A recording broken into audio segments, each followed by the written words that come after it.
Hey guys, my guest tonight is California Haunts medium Caren Clarke, who's going to be talking about protection techniques and some experiences that she's had out in the field.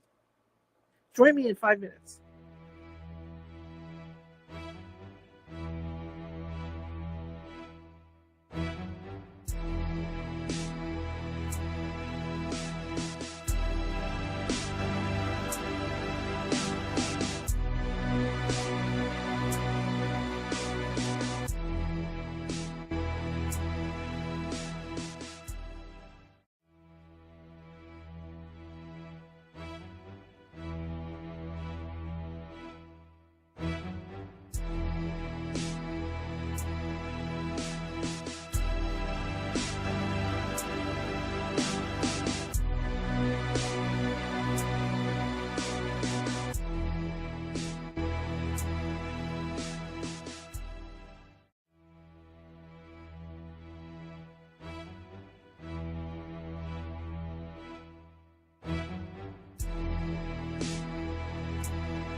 Grab your popcorn and snacks. Find a comfy spot, take a seat or lie down, and let me transport you to a place of fantasy, ghost stories, ancient legends, odd creatures, alien encounters, and other magical topics.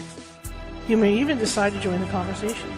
From faraway lands to your own backyard, with a small dash of pixie dust. Turn out the lights and open your minds. The journey is about to begin. Good evening, everybody. How is everyone? Let me get my buttons pushed. Here we go. Welcome, welcome, welcome. My name is Charlotte. I'm going to be your host for the next hour. I am also the owner of the host. Oh, my Lord. It's the kind of day it's been. The owner of the California Haunts Paranormal Investigation Team, based out of Sacramento, California. My hat's even crooked. Look at that. We are 45 strong up and down the state, which means we are in almost every county. Let's see. Karen's having problems getting in. Okay, we may have to call her tonight. Anyway, 1 second. Let me do this real quick. I don't know why it does that. Try Firefox. Okay. Anyway, we are 45 strong up and down the state of California, and that means that we are in almost every county in the state, which means, of course, we can get to you. Even if we're 2 or 3 counties away, we can still get to you. So if you think you have a paranormal need and think you have stuff going on in your house, just email me, via Facebook, or if anything's moving on me, it's like we're haunted. Okay. Hang on a second. See if you can do it. If not, we'll do this by phone. Hang on, if it doesn't work. It's one of those nights.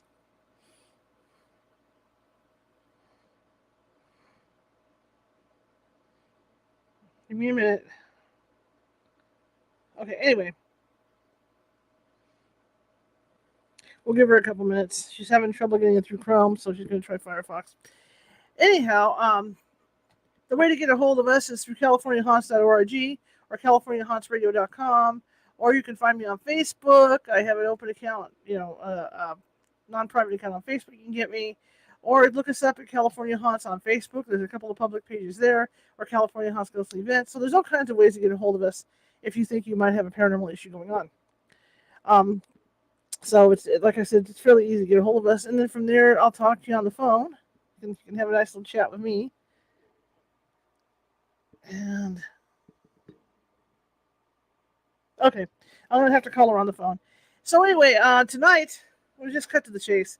If you're watching from Facebook, please hit that follow button. If you're watching from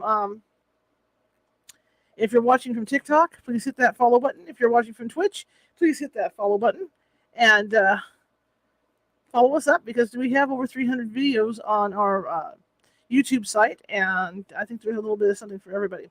If you're watching from YouTube tonight, please look down in the right-hand corner and see that little ghost with the magnifying glass, the Sherlock Holmes hat. And that ghost will, if you click on that, that will make you a subscriber to our YouTube site, which means you can look at all our videos that we have over there. 2.5 years worth of videos. Even visit our radio, our radio page site, CaliforniaHauntsRadio.com. Everything's there. Even some of our blog talk. We were on blog talk for 10 years before we came over and started doing video stuff. Okay, so we get around, as they say. Anyway, I'm going to call Karen right now and get this show on the road. Tonight, I'm just trying to make some room here, make sure I get everything in position here. There we go. Tonight, Caren Clarke is with us. Caren Clarke has been with this team almost since the beginning, which goes back almost 20 years. Long time. And she's done a lot of investigating with us. She had some personal stuff happen to her, and she's learned a lot about, since it happened, she's learned a lot about protection. And so she may be willing to tell her story, she may not. But she is going to be talking about protection techniques tonight, and we'll probably talk about some other stuff that we've done as well. Because we have a lot of stories. We've seen shadow people. We've seen not only that, apparitions. We've seen stuff move around together. We've had all these experiences out in the field, and so we go back a long way. She was our lead field psychic for years, and so yeah. All right, let me call her and get on with it. And we can get on with this. Let me get the mics adjusted so I can do this. Okay, let me go to speakerphone. I put everything on silent mode too, so I gotta switch it all. Okay. Yeah, hang on. We're on live right now. I'm getting you set up. Get you on the other mic. I'm just going to be audio, right? Yeah. Can you hear me all right? Okay, cool. That's all I want to be. Can you hear me okay? I can hear you fine. Okay. Yes. So, Caren, tell everybody about you. Oh, hi, Charlotte. Hello, everybody. It's nice to be here again. Let's see. I started with a good group called API, and I met Charlotte through that group, America Paranormal Group. And we did some investigations together, and we just hit it off. And then down the line, I did some things with Charlotte, and we had quite a few experiences that I'll never forget as long as I live. I've always been interested in the paranormal ever since I was a little girl. I've had experiences. Pretty much the same story you hear from a lot of people that are interested in the paranormal. You know, it started like really young in their life, and they couldn't really turn it off, and it scared them. And then when they got older, they just started researching and learning more about it, and then it just got like it was just part of their life. And I was lucky enough to be a part of paranormal teams for about 15 years, and then I got really sick. Unfortunately, I couldn't go out in the field much anymore, and there's a story behind that. But luckily, the last 10 years, I've been really happy, and graciously, Charlotte's been letting me do behind the scenes, like write articles and do a little research and things like that. So it's nice to feel included that way and keep my toe in the water, so to speak. So, I had a question and I forgot. See, my mind's like going everywhere. When you talk about your psychic abilities, you weren't born. You weren't born with them per se, were you? It happened after you had you were in the hospital, if I remember the story right. Well, kind of. It's hard to tell because my mom has them, and her mom had them.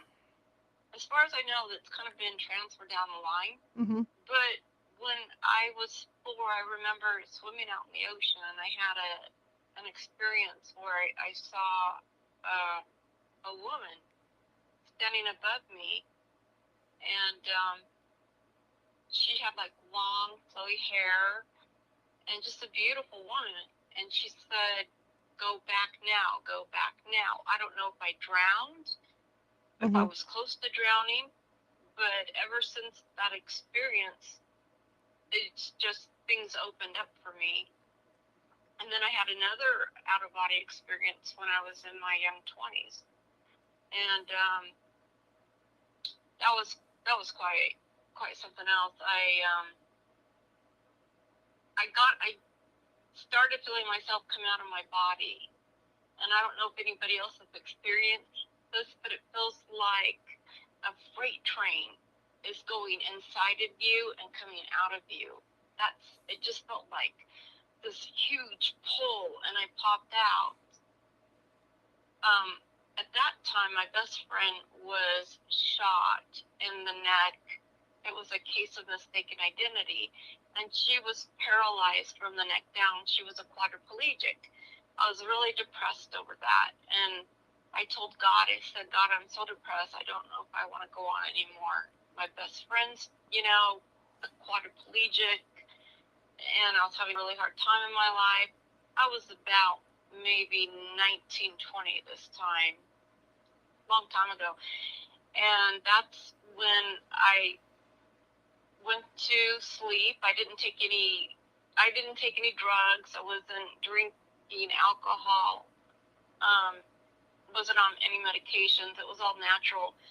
And that's when I had the experience where I was popped out of my body, and then I floated downstairs, and I saw all my female relatives that had passed, and they're having like this big tea party, and they said, come join us. Mm-hmm. And did that for a little while, and then the next thing I know, I'm up in a white room, and there's this male lying down on a bed, and the whole room was just white.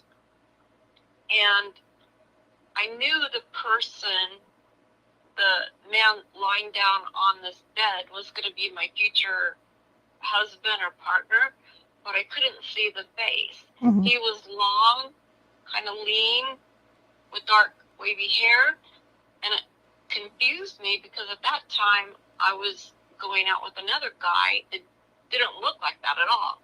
So it kind of like struck me weird. And then I go into another scene where a guy took me to a well, and she said, look in the well. And in the well, there was a little girl and a little boy. And I can hear, we love you, Annie Caren. We love you, Annie Caren. You have to be there for us. And it turned out to be, I never could have kids, but it turned out to be my one nephew and my one niece that I have. And when I remember that experience, it was them. So when I came out of the experience, I remember just feeling like, again, a freight train. It was like, just, I was coming into my body. And then when I got into my body, I knew it wasn't a dream. I was shaking for hours. I mean, I was, just kind of freaked out by everything, but I knew it was a really, like, a very spiritual thing I went through.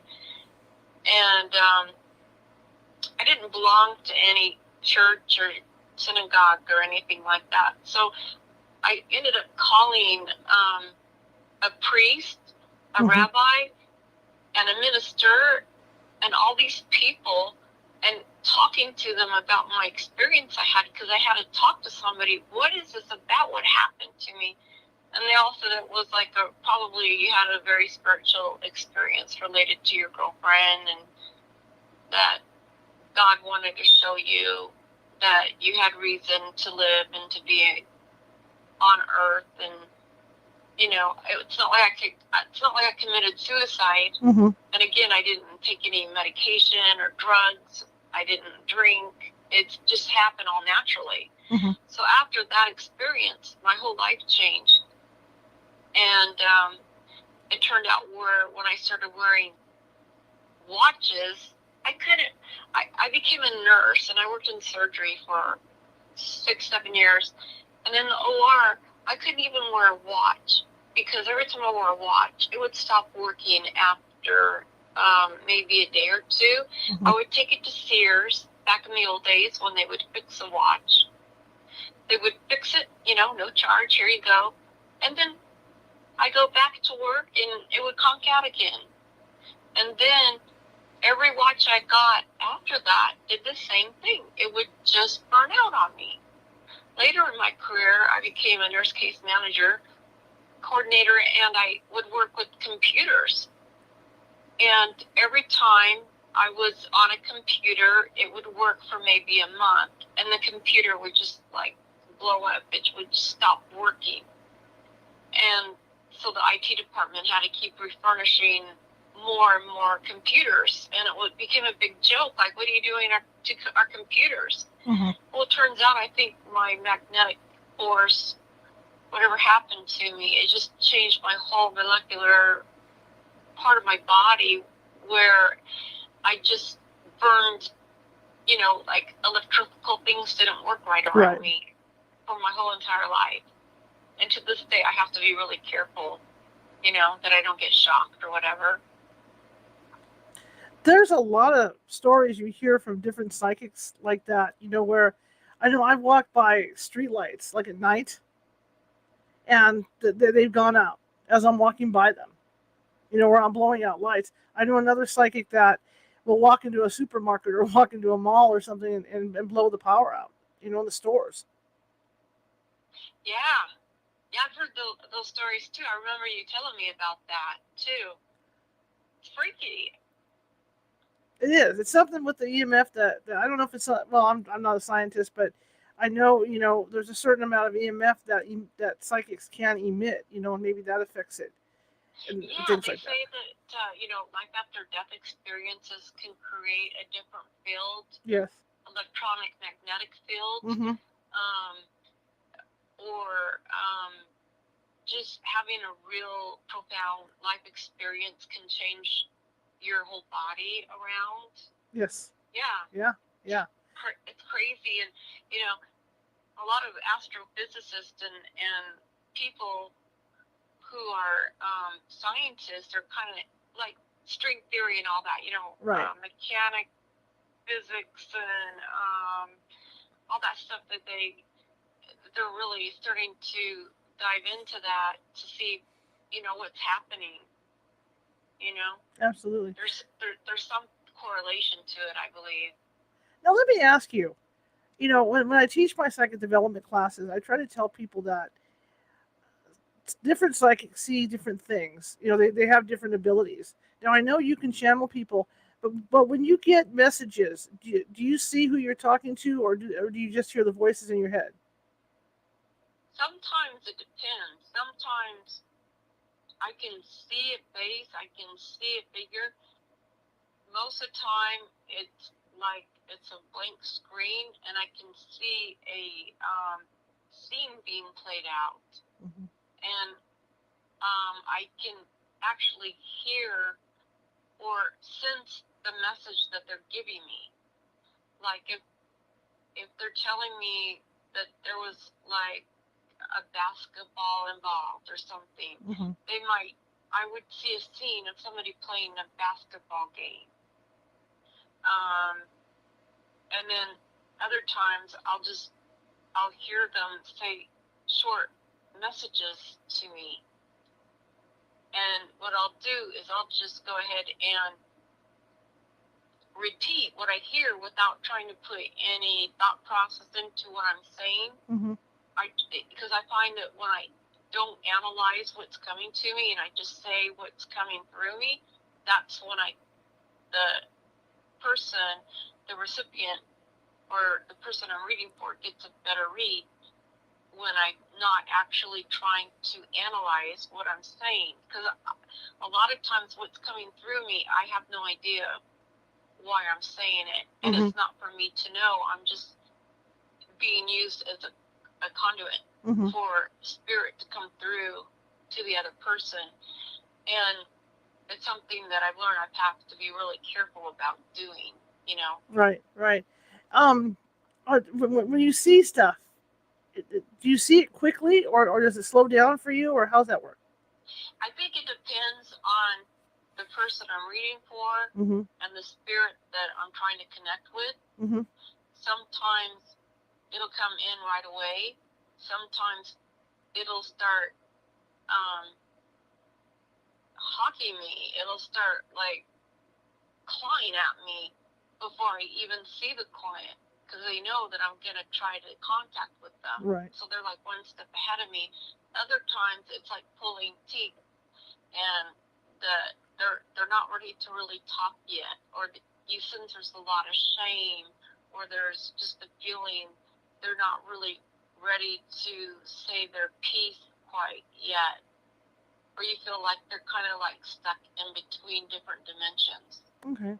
I've also heard psychics tell me that when they do receive the information, that especially if it's visions, that the visions come so fast it's sometimes hard to sort out. Oh, absolutely. Absolutely. You have to tell them, please slow down. What was that again? I doubt myself a lot of the times because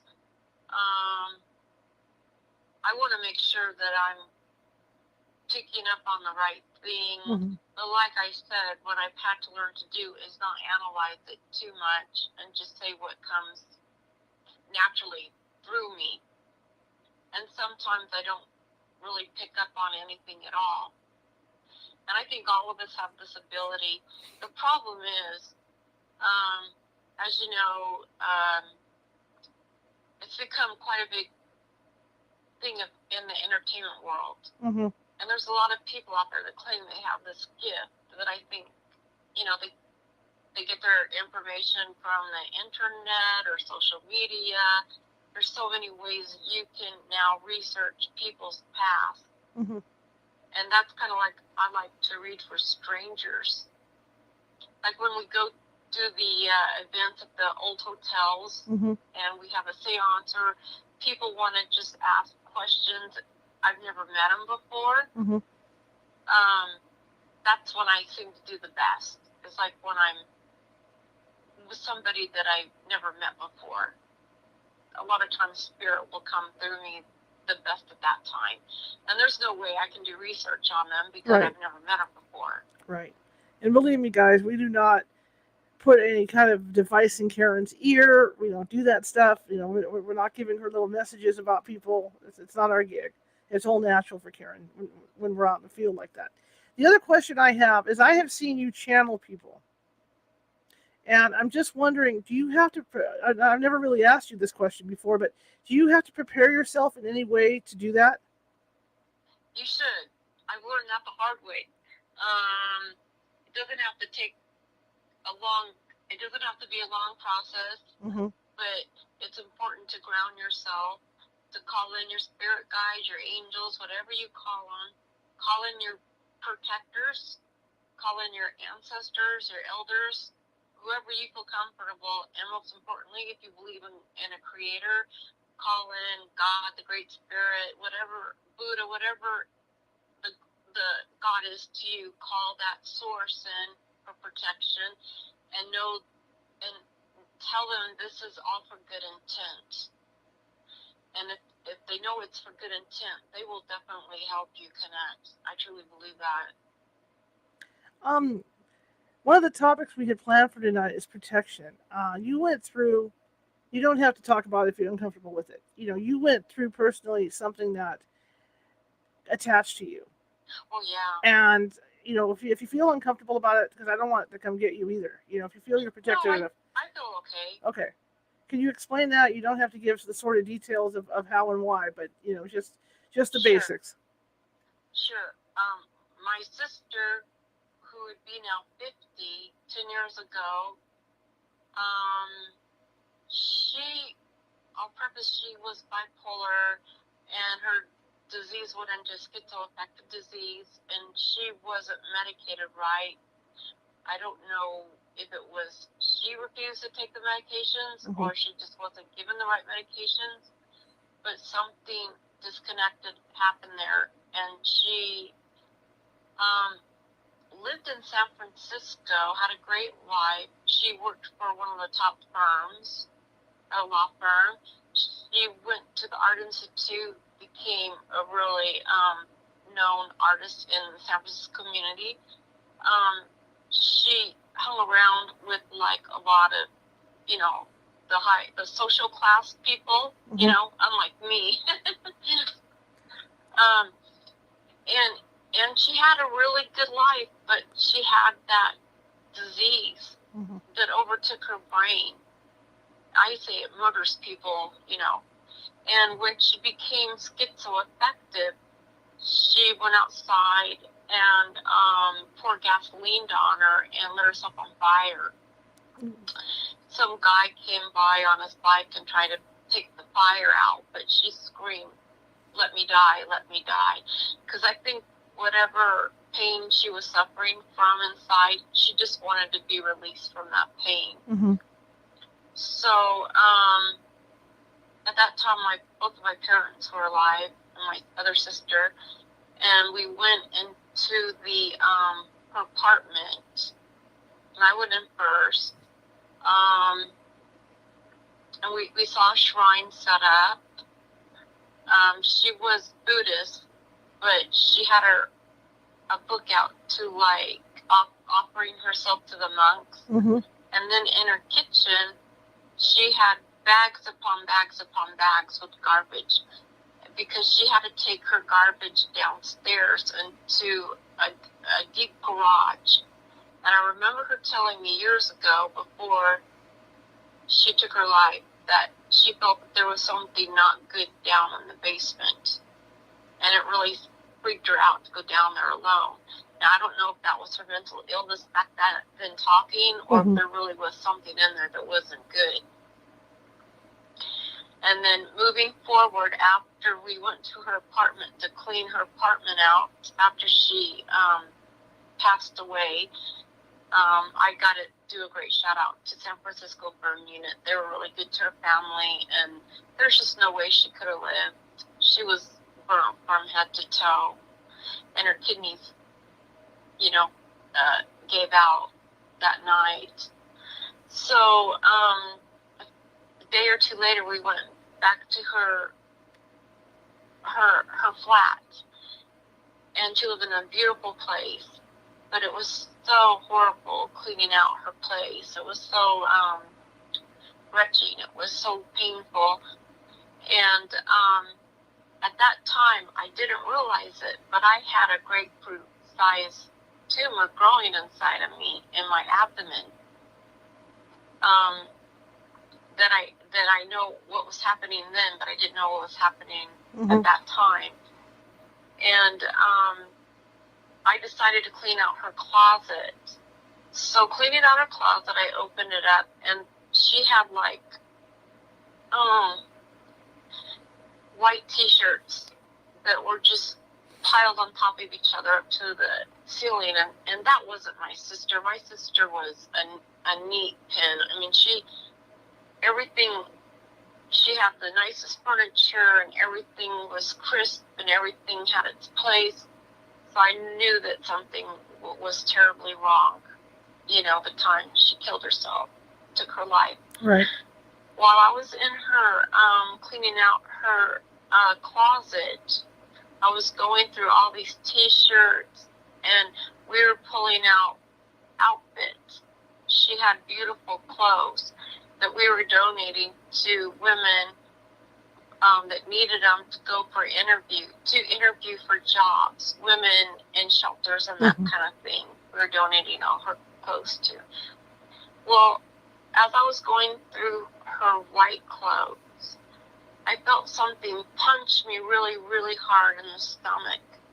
Really hard. And I went back like a couple of feet. And I said, knock it off. I thought somebody was playing around with me, but there was nobody around me. And all of a sudden, my hair stood on end, and I felt something go around me, and it didn't feel right, but I thought it was just my grief. You don't really put it together until later. So about 2 months after that, I was back at home in Northern California, and I was having severe abdominal pain. And I went to the ER, and they did a abdominal pelvis CT scan on me, and that's when they found I have this grapefruit-sized tumor near my uterus. It was taking up most of my cavity. It meshed on my intestines. It was horrible. And so they had to do emergency surgery. So my surgery got a little delayed because I became the surgeon's, after they did the pathology, they found out I had a really rare disease, super rare disease.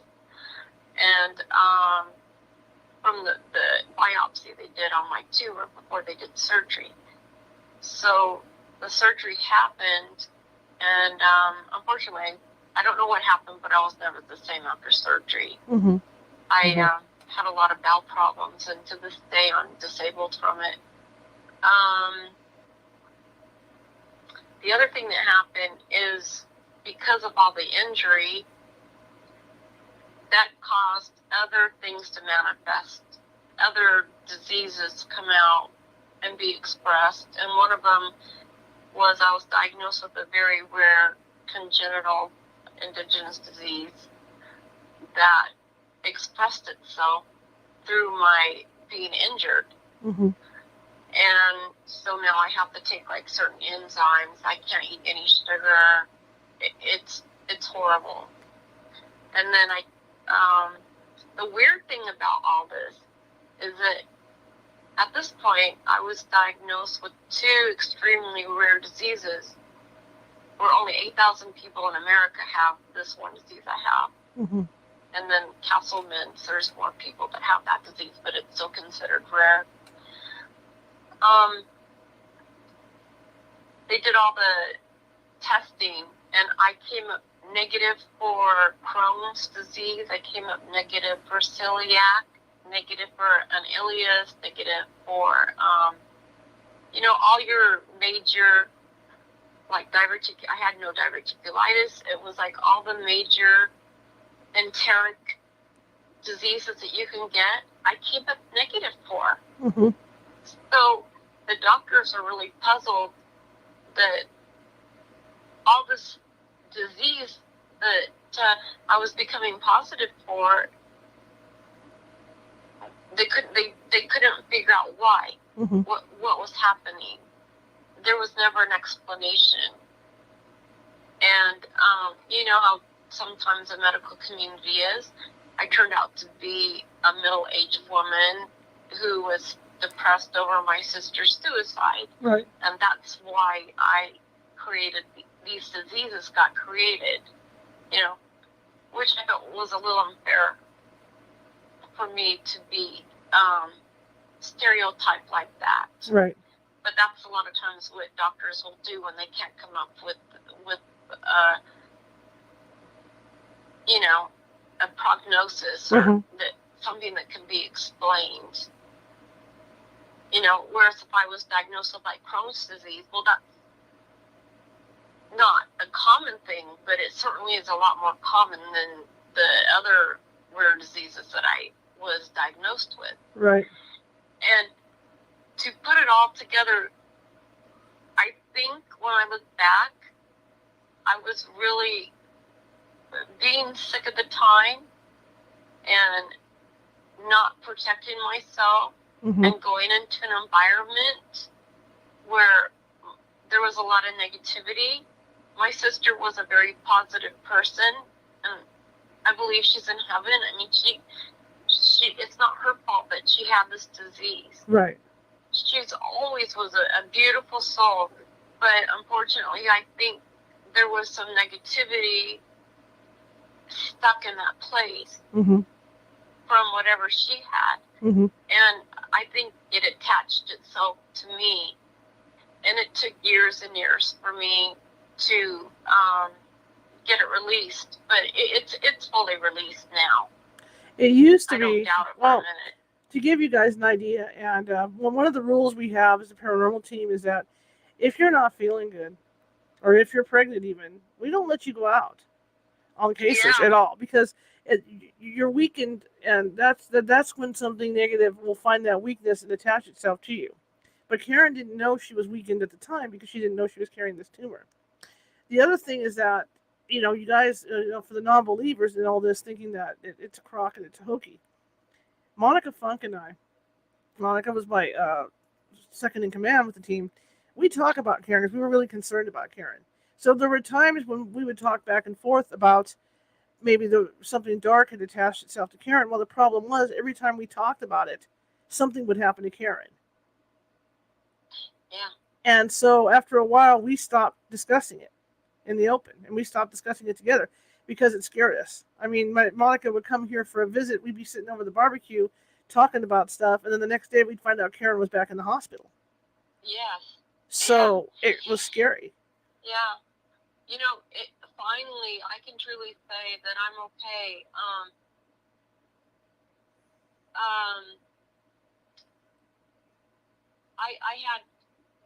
I was treated by a medicine woman, indigenous Native American woman who is part of our group, who I grew up with, and she treated me, and I think she really helped me a lot too. And I saw some other doctors that were really open into listening to me. And I think that really helped me a lot too, because when these weird things happen to you, it's like, number one, your family doesn't understand it, your friends don't really comprehend it, and you feel totally alone. Right. But I found my support group, and I finally, I finally feel, I'm not better per se. I mean, I'm still scarred and injured, and I still deal with my pain every day, and I still have my problems every day, but it's at a different level now. Mm-hmm. It's not like I'm going to the emergency room every weekend, Right. or you know. Right. And that's And the thing. When you're I can handle my pain. So I take half the medications I used to. So that's a big improvement That too. is huge. And that's the other thing, too, what people don't realize. I see a lot of teams out there going after dark forces. They see this stuff on TV, and you have to be careful because if you run into any kind of demon or anything like that, it may not get you that night. That's the problem. It could wait. It could wait for weeks afterwards to do something to you. Where they've taken on, I disappeared, there we go, where they've taken on something dark. And maybe 2 years down the line, they start to have a lot of health problems. And I don't think it's a coincidence either because I've seen it too many times. I've seen it within my own team as well. So you have to be really careful what you take on. Now Caren knew this thing was in the basement, but Caren didn't think it was up in the closet. When she went in there, but there was something there. Yeah, there was something there. So it got Caren by surprise. What happened too is about 3 or 4 years ago, I would say 4 years ago, I went back to services with Michael, and we did a lot of praying at home. And what happened? Michael started waking up every night at 3:33. Now, Charlotte knows my Michael. He's a computer guy. He's very nerdy. He's like total left brain. Doesn't, you can't convince Michael too much of any of this stuff, right? Right. But he's a changed man. He started waking up at 3:33 every morning. Okay? And then after that, I am not kidding you, for at least 2-3 years, it still happens every day. Every day we'll see 3:33. We would go out to eat. It would be 33, 30 something. We would get gas. It would be something 30. There would be at least 3 3s or 2 3s everywhere we went. And I looked it up, and it means that angels have entered your life, and they are protecting you for the rest of your life. And what happened when I was in so much pain, I said, God, please send me angels to protect me. I can't do this anymore. And that's when Michael started having the experience, and then I started having the experiences. And there's something else that's been going on for at least 3 years in our home. And that's like, I'll say a word, and then the TV will repeat it right after me. And it happens to me, and it happens to Michael. And it could be a word that's not common. Like, it could be, supercalifragilisticexpialidocious, something crazy like that. Right. Like a word that's never used. And then we'll say it, and then boom, right after, the actor or the commercial will have that same word repeated. And now it's to the point where we just accept it. We know it's Spirit saying, you're safe, you're protected. But it did freak us out in the beginning. But it never felt threatening. And I know my grandpa's here too, protecting us. I know that for a fact. Because Michael has seen him. And I get a little bit choked up talking about this, but right. I know he's here protecting us and some of my ancestors, and I know that we have angels and guides. I know that for a fact. Absolutely. And so that helps me. It makes you feel like what happened. It gives you it makes you think about what happened and how horrible is what it was to go through it. But then on the other side of it, there was there was light. You know, if you never give up on the light and you invite God into your life or something bigger than yourself, and you just keep holding on to that, I think you will get the help you need. Absolutely. Well, you know, it definitely taught me a lesson that when I go out into the field, because I always thought of myself as being really a strong person out in the field. Right. But it doesn't matter how strong or weak you are. We're all in the human condition, even if we have extra sensory perception or we have, you know, we're more intuitive or in tune to our intuitiveness. You still have to protect yourself. And boy, did I learn that.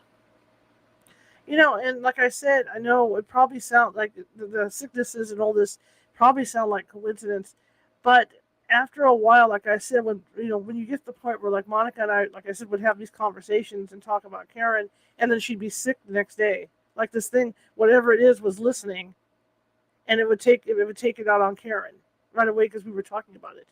Yeah, it scared us. You're not the only one that's told me that. I've had some friends from Florida that told me that too. It scared us. It really scared us, and so we did, like I said, we stopped talking about it because we didn't want anything to happen to Caren.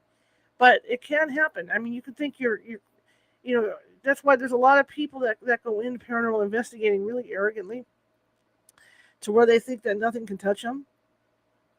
And it's out there. I'm not trying to scare people and push people off. I mean, I still investigate the paranormal. Caren does too. I mean, we all still do on my team, But you have to be careful. You have to learn how to protect yourself because there's stuff out there that'll come up that you'll least expect.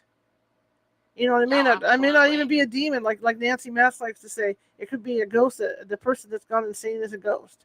They want to suck your energy because they don't get that energy feeling anymore, and that's what they want, and that's what sucks you down. So, hey, well, I was right for it. Right. I didn't realize it. I was grieving over my sister. I was in her place with all that weird energy. I was sick without even knowing it at the time. I was a right candidate for that, and because of my intuitive background, and I was a perfect hit. And luckily, thank God, I'm fine now. I'm absolutely protected and I'm fine. I don't have any worries that, I mean, who's to say I could be attacked again? Right. But I don't think that's going to happen. I'm too protected now.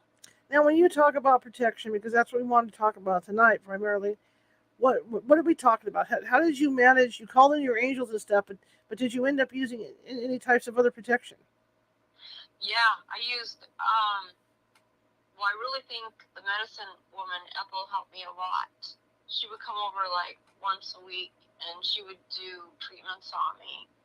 She's almost like half Cherokee, so she had a lot of, and she did a lot of treatments on me. That really helped me a lot. Just getting into deep meditation really, really helped me a lot. Doing visualizations of punching or confronting. What I would do in my dreams too is, because I was seeing a therapist too, is if anything bad or ugly or negative was in my dreams, I attacked it. I said, get out of here. And I went after it. And I think that helped too. And I don't like to call out things, but I know all I have to do, I know I'm protected now. But it took me to ask God. It took me to say, please send me, an angel. I would call him Michael the Archangel, or, there's the 4 angels. I can't remember their names right at the moment, but I would call on ones for certain things. And Michael being a non-believer, and this is a total believer now because he's actually seen it manifest in our house, in our home, and he feels totally protected too. So that doesn't mean I'm never going to go through negative things again. Right. I have my challenges. I'm still human, but I'm not afraid that there's something attached to me anymore. That attachment is long gone. Goodbye, gone forever. And I truly believe, I think I am pretty much protected for the rest of my life. Whatever I'm supposed to do in this world, I'm protected now. Right. Into the business. Yes. I'm sorry, Charlotte. It's just I fell from the screen. So okay, we're back now. There's a lot of people online right now, so yeah. So like I have Xfinity, and so does everybody else in my neighborhood. So I keep falling off the screen here. So go ahead and continue. From what would you tell young people who want to get into this? I would tell them, don't go in it with fear, but be smart about it. Mm-hmm. It's always good to have like maybe a prayer circle. If you don't want to call it prayer, then call it something else. But you call in angels, your guides. You call in a protector. You ground yourself. And there's books that can teach you how to ground yourself.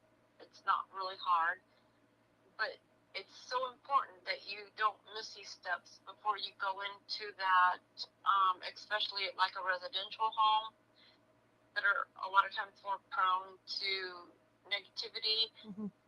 The old hotels, a lot of times they have malignant spirits, but they're usually more confused spirits. Right. Like the old sanitariums, you definitely want to protect yourself before you go into those kind of type of places, or old hospitals. And you just, it doesn't have to be a huge production, but you definitely, it's wise to just take that time to connect to the ground, to Mother Earth, and connect with God, and to connect to the protectors and ask them to protect you, and to let them know that your intent is good. Mm-hmm. Your intent is good, that you want to heal, that you want to come up with some kind of solutions for somebody suffering, or you want to see if you can help somebody. So you need that added protection, because when these people that aren't real experienced go out and they have their fancy toys, which I think are great. Right. They're fun to use, that's for sure. And they're involved. But when they go out and they call a negativity out, a negative spirit out, just because you die, you go into a different dimension, doesn't mean that all the negativity is gone. Mm-hmm. Spirits can attach itself to many different dimensions, many different levels. You don't know what you're playing with. You don't know what you're dealing with all the time. Exactly. And it's good to go with the group and have a buddy system when you go. I believe that helps out a lot. When you're alone, you're more susceptible to being attacked. Right. And the thing is, like, and we'll quote Nancy Matz a little bit too. It doesn't have to be a demon. It could just be a spirit, a ghost that, as like Nancy puts it, they've gone insane. They're angry.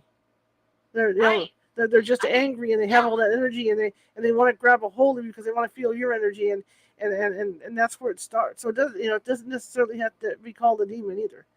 But it's like you don't know what you're running into when you're out in the field. And like I said, I'm not trying to scare people off. That's not my gig. I'm just trying to tell you. We've been doing this. Caren and I have been doing this for almost 25 years. And this is what we've seen out in the field. And you run in, and like when I teach my psychic development classes, one of the things I teach is once you open that door, even if you open it a crack, not everything nice is going to come through. That's right. And I agree with Nancy and you 100% that most spirits are benign. There are malignant spirits out there that are just angry. They're angry, but that can be negativity that hits you too. I think there is evil out there, but I don't think it's as common as a lot of these movies and shows make it out to be. I don't think everything is evil. I think evil maybe is 1 to 5% of cases. Just from my own, research and all that experience, I think evil is it's very, very low. But with that said, just because evil is not as common as maybe some people want to believe it is, there's still angry people out there, angry souls that are confused and are lost, and they can attach themselves, and they can cause you trouble. Absolutely. So you're absolutely right about that. Absolutely. So okay. All different levels. So for somebody that's living alone in a house, or maybe they're in a house with their family and they feel there's something bothering them in the house, how can they protect it? Protect it all.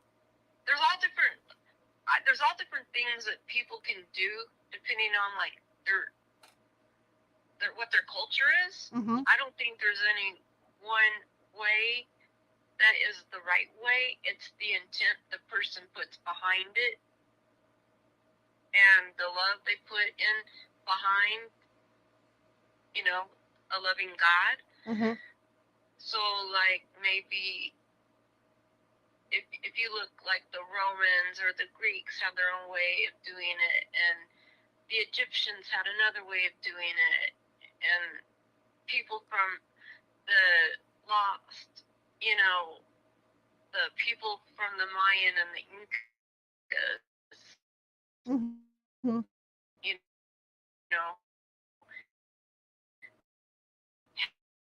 had their own way of doing it, like ancient civilizations.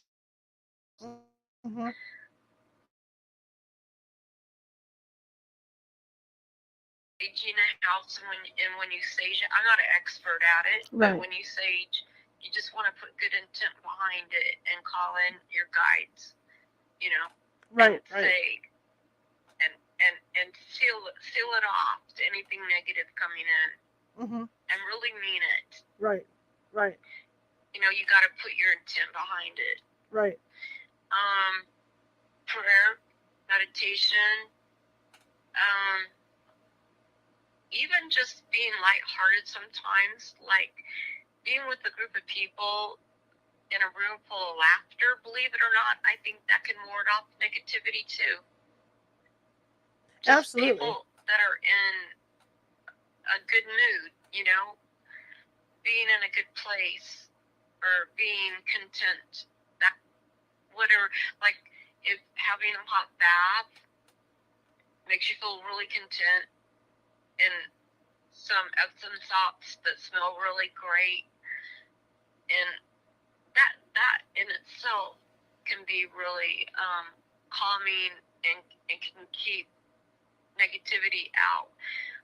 I know there's a lot of conductivity that water carries, so a lot of times if you have a bath or you go in a hot tub or swimming pool, ocean, whatever, a lot of times if you put yourself in a good way, call in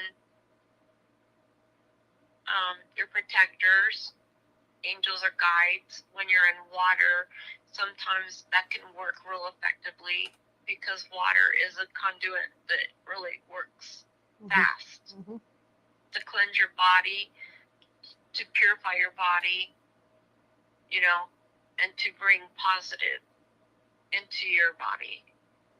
The other thing too is that we keep talking about angels and guides. It doesn't necessarily have to be angels and guides either. If you have a favorite relative, someone you adore, someone you got along with when they were alive, call them in. They're always willing to help you. Definitely. I mean, that's a sure way to do it too. I mean, if you have a cousin or something, or my case, my uncle, my mom, my dad, whatever, I call them in to help me. Even if I'm helping them, then Karen seen me do this when we're doing a case and we're out in the field and maybe there's a lost soul that hasn't crossed over yet and they're afraid to cross over. I have an uncle that I call in to help with that because he had a real cool personality. So people tend Oh, to I warm love up to your it. uncle. Yeah. So we bring him in to help people cross over. So you can call in relatives to help you. Another thing we use, because Karen talked about sage and stuff, salt. But not just any salt, sea salt. A good way to ward Yes, off negative yeah. energy in your house, and I used to do this all the time, was I would get Dixie cups. And I would put sea salt in the Dixie cups. Sometimes you pour water in there, sometimes you can put holy water in there if you want. Depends on what you want. But you put sea salt in every corner of every room. And the salt absorbs the negative energy. Absolutely. And you can do it with doorways. Same thing. Put it in the doorway. These things should not be going off at the other. But you can put them into like different doorways and stuff, and that'll keep stuff from entering your house. So I mean, there's different ways that are really simple that you can do this. But personally, I use sea salt in my house to ward stuff off, or I use word of mouth. Man, like Karen says, I open up all my windows if I know there's something in here, and I will just yell for it to get the hell out of my house. It's all about intent, like Karen says. You just have to take control of your house. Now, if you get into a situation where it's something that you can't get out, that's why you call out people like me. You call up California Haunts or some group to help you with that, Right, or psychic right. or whatever. But I mean, Another thing too, Charlotte, yeah, is that I love to sing. And when I sing, it's a form of meditation for me. right, It doesn't have to be a spiritual song per se, but when I sing and it's something positive I sing, yeah, like sometimes I sing to Enya or, like I like to sing to this Hawaiian singer named Izzy. I always get such a great feeling when I sing to his songs. And he's a Hawaiian singer. And right, when you sing, that could be a form of meditation and putting yourself mhm, like on a different vibration too. right, Also, like eating a really good healthy meal, just putting good nourishment in your body. mhm, That's healing too.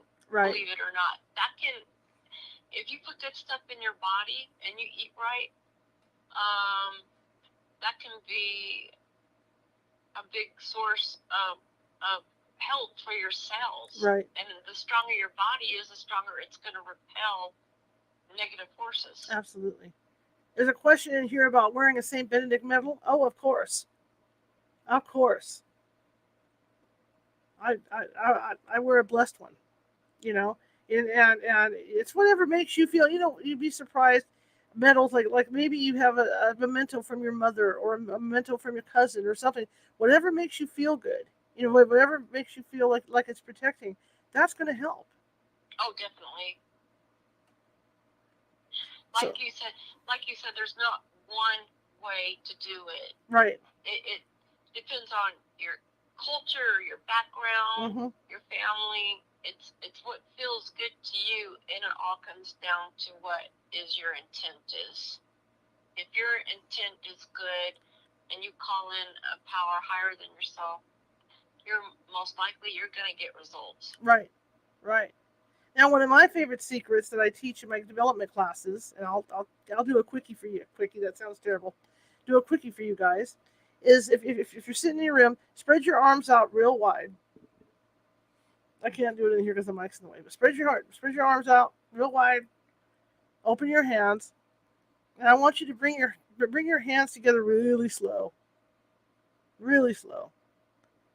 All right, you're going to start feeling a resistance, and when you feel that resistance, imagine it's a white globe. It's a white globe of light. All right. Oh yeah, I do. Yeah, that is your white light. That white light will protect you. And the beautiful part of it is you can make that light as big as you want. It can Wow. surround your body. You can fill the room with this light. You can fill it because your whole block, do the whole house. But that you have to believe that is the light that will protect you. and it works. That's really cool. I never heard of that before, and I just did it. It feels good. Yeah. So you can surround yourself, like if you're laying in bed at night, surround your bed with this light, and nothing can penetrate that light. Okay? Because that is your light of protection. So that's a really easy way to do it. Now, when we talk about grounding, Caren, people don't know what grounding is. Can you tell them what grounding is? It kind of got popular like in the 70s and 80s. Mm-hmm. There's a lady named Louise, I don't know what's her last name, How to Heal Your Life. Mm-hmm. It was an interesting book.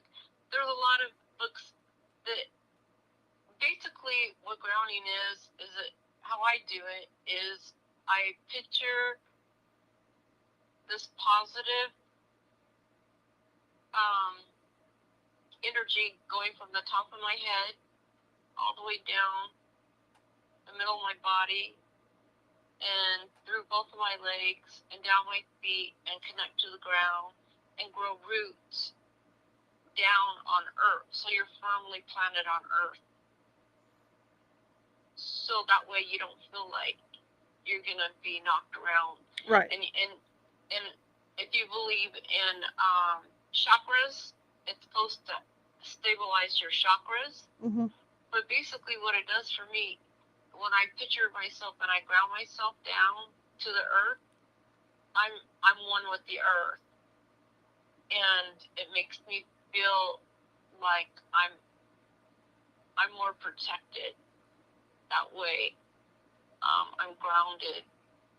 Something's not going to knock me off my feet so easily because I'm grounded with nature, with the earth.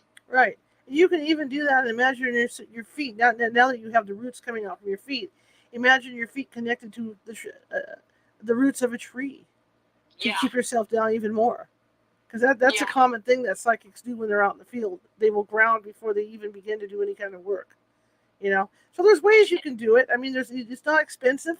Like I said, the sea salt, go to the dollar store because they carry it. So it's stuff you can do at home without having to spend a lot of money. But it's protection for you. It's protection for you in your house if you feel that you need that.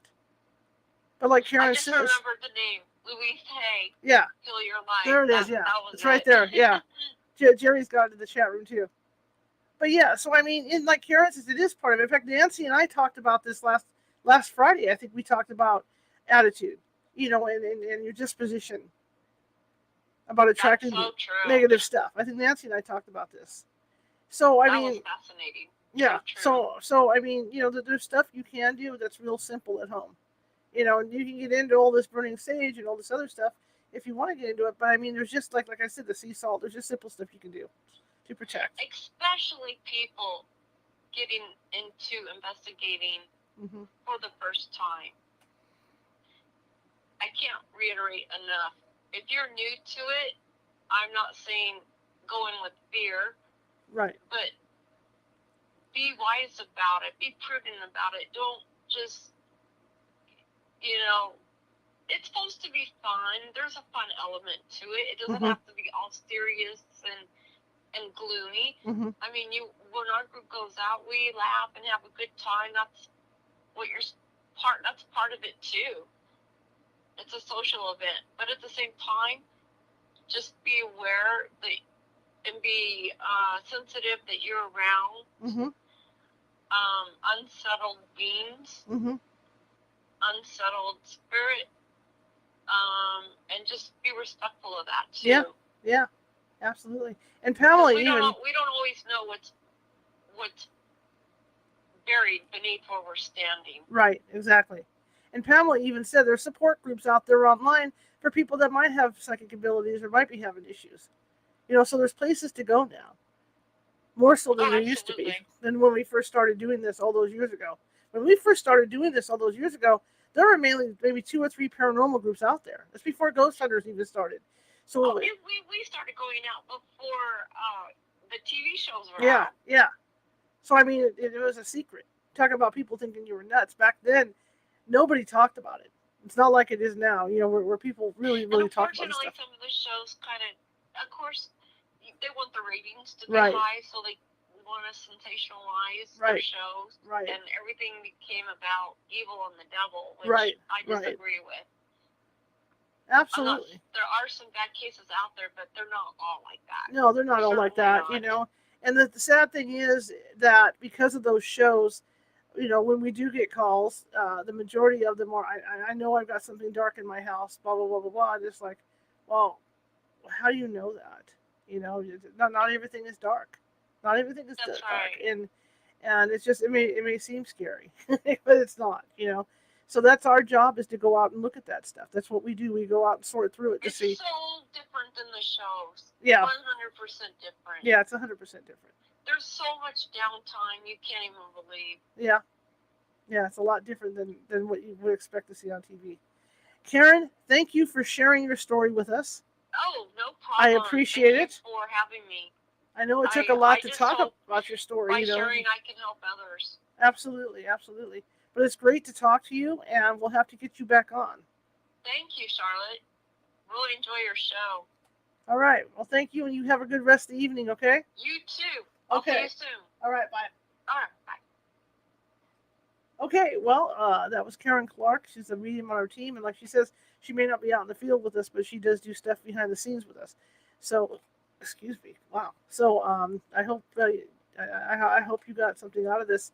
And we're not, like I said, we're not trying to scare you to death or anything like that. But I mean, I wanted to tell her story because this was something that happened to her that was totally unexpected, you know. And like she says, she didn't realize she was sick when she went into this place, but whatever was there, just, you know, took advantage of that, and that does happen more often than not in this field that I'm in. But anyway, tomorrow we're shifting gears. We've been reading that History and Haunting of Lizzie Borden every Sunday, and the author Rebecca F. Pittman is going to be with us tomorrow, but she has a new book out, and it's about the Palace of Versailles. Versailles has been known to have ghosts, especially out in the garden area, where tourists have been out there even during the day, and they've seen people walking around in period clothing. And they've gone up to the guy, you know, to the tour guides and said, hey, you know, I think it's fantastic. You know, excuse me, I think it's fantastic that you have people in period clothing. And the tour guides go, well, we don't have anybody out here in period clothing. So, I mean, you know, it's a very, very active area. You know, it's been known for years. So she has written a book about the haunting of my phone's over here. That's why I keep looking. The haunting of Versailles. So we're going to be talking to Rebecca Pittman tomorrow evening at 6:30 p.m. Pacific about the haunting, you know, the history and haunting of the Palace of Versailles. I've actually been there. I went there like about 25 years ago, and it's a very interesting place. And, you know, Louis the 15th was there, Marie Antoinette, you know, that kind of thing. So you're going to get to hear about that history as well. So hopefully you'll join us tomorrow at 6:30. I really want to thank Caren again for coming on, because it's hard for her to tell that story. We don't, like I said, it got to the point where we don't talk about it amongst ourselves because, like I said, every time we would talk about it, something would happen to Caren, and so we were afraid. We were afraid to discuss it. But I'm happy she talked about it, and you know, it's just a little bit of a warning, and you know, I hope we helped you a little bit with protection needs. You know, it's not a whole lot, but I mean, it's basic stuff that you can use to help, you know, protect yourselves in your home if you feel there's something going on, you know. But anyway, I want to thank you all for coming, and if you like, and again, if you're watching from Facebook, please hit that. Please hit that. I'm so tired tonight.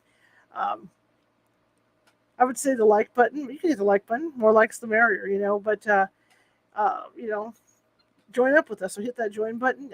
Same thing with TikTok. Same thing with Twitter, Twitch. And if you're on YouTube again, there's that little guy down at the bottom right-hand corner with the magnifying glass. Please hit that, and that will subscribe you to our videos, because being a journalist and photojournalist, I like to vary the content that we have here on the page, and so you know, that we're doing here on the page. And so you'll see a lot of different topics and a lot of different genres in the interviews I do. So I think there's a little bit of something for everybody over there. If you like the show, share it with 5 people. If you hated the show, share it with 5 people anyway. We are equal opportunity here at California Haunts Radio. Also, like I said, please subscribe, and please join. You know, become a follower, Facebook, and all that good stuff. You see that ticker at the bottom? That's because California Haunts does not take any money to investigate. We never have, we never will. We do take donations, however. And that is because I am the owner. All the costs come out of my pocket. So I pay for the internet here. I pay for the computers. I pay for all the stuff to keep the show on the air. And we'd like to keep bringing cool guests to you. Also, any equipment that the paranormal group has, I pay for that. So if something breaks, boom, it comes out of my pocket right away. If you can find it in your heart to help me out with that, that would be great. You can do that at paypal.me/CaliforniaHaunts. Or if you're uncomfortable with PayPal, there's a Venmo. And all you do is go to Venmo and type in California Haunts. But like I said, I'd really appreciate a little bit of help to keep this thing going. We've gone 2 years. We're on 2.5 years right now. And yeah, I didn't think I'd be on this long because it's self-supported. Anyway, thank you very much for coming. I will see you tomorrow at 6:30 p.m. Pacific to talk with author Rebecca F. Pittman. See you tomorrow.